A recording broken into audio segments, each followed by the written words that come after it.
Baik, Assalamualaikum warahmatullahi wabarakatuh. Di sini saya Andita Delia Kusuma dengan NIM 1901429 akan menjelaskan mengenai perkembangan etika bisnis, lalu hal-hal apa saja yang perlu diperhatikan dalam etika bisnis, permasalahan yang dihadapi dalam etika bisnis, dan juga teori-teori etika. Yang pertama ada perkembangan etika bisnis.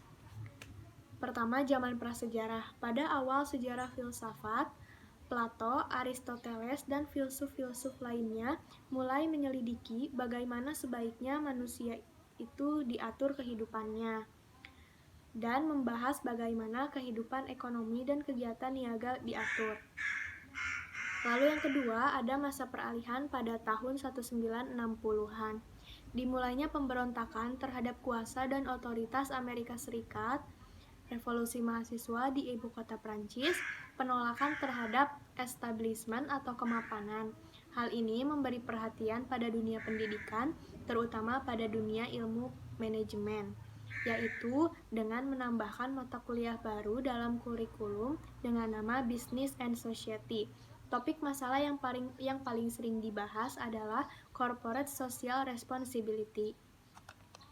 Lalu yang ketiga, etika bisnis lahir di Amerika Serikat pada tahun 1970-an, yang mana sejumlah filsuf mulai terlibat dalam memikirkan masalah-masalah etis di sekitar bisnis. Dan etika bisnis itu dianggap sebagai pemecahan masalah, di mana pada saat itu di Amerika Serikat itu sedang krisis moral. Lalu yang keempat, ada etika bisnis meluas ke Eropa pada tahun 1980-an di Eropa Barat. Etika bisnis sebagai ilmu baru mulai berkembang kira-kira 10 tahun kemudian. Terdapat forum pertemuan antara akademisi dari universitas serta sekolah bisnis yang disebut dengan European Business Ethics Network atau EBIN. Lalu yang terakhir ada etika bisnis menjadi fenomena secara global pada tahun 1990-an. Dan tidak hanya terbatas lagi pada dunia barat atau Eropa dan Amerika, tetapi etika bisnis sudah dikembangkan di seluruh dunia. Bahkan telah didirikan International Society for Business, Economics and Ethics yang disingkat jadi ISBI pada tanggal 25 sampai 28 Juli 1996 di Tokyo, Jepang. Lalu selanjutnya, dalam menciptakan etika bisnis itu ada beberapa hal yang perlu diperhatikan.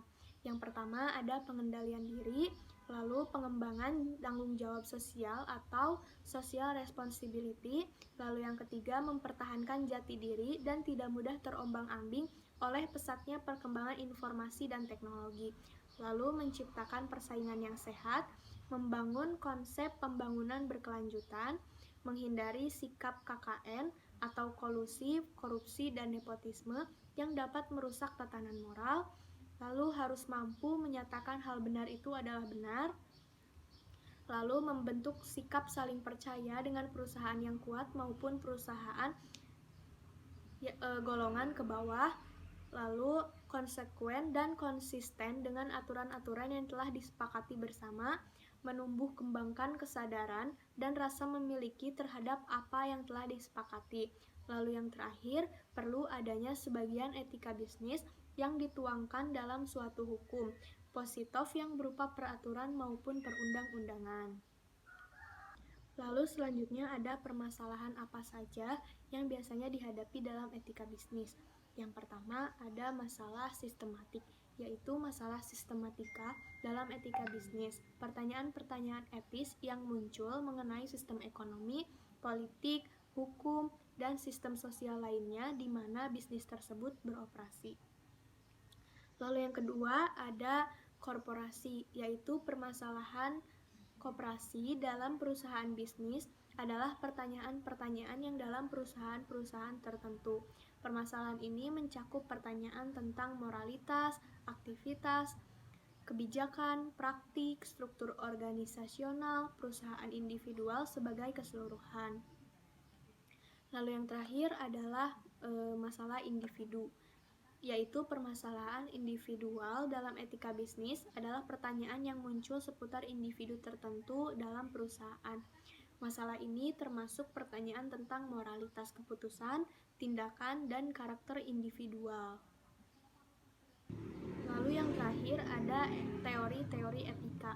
Yang pertama ada teori deontologi yang berasal dari bahasa Yunani deon yang berarti kewajiban. Etika deontologi menekankan kewajiban manusia untuk bertindak secara baik.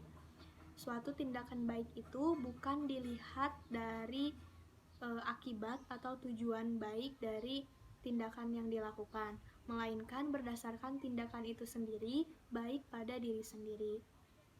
Dengan kata lain, bahwa tindakan itu bernilai moral karena tindakan itu dilaksanakan terlepas dari tujuan dan akibat dari tindakan tersebut.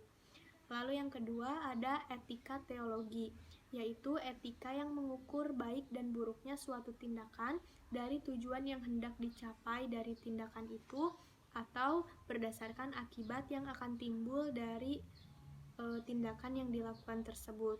Suatu tindakan dinilai baik jika bertujuan mencapai sesuatu yang baik atau akibat yang ditimbulkannya baik dan bermanfaat. Sekian dari saya. Wassalamualaikum warahmatullahi wabarakatuh.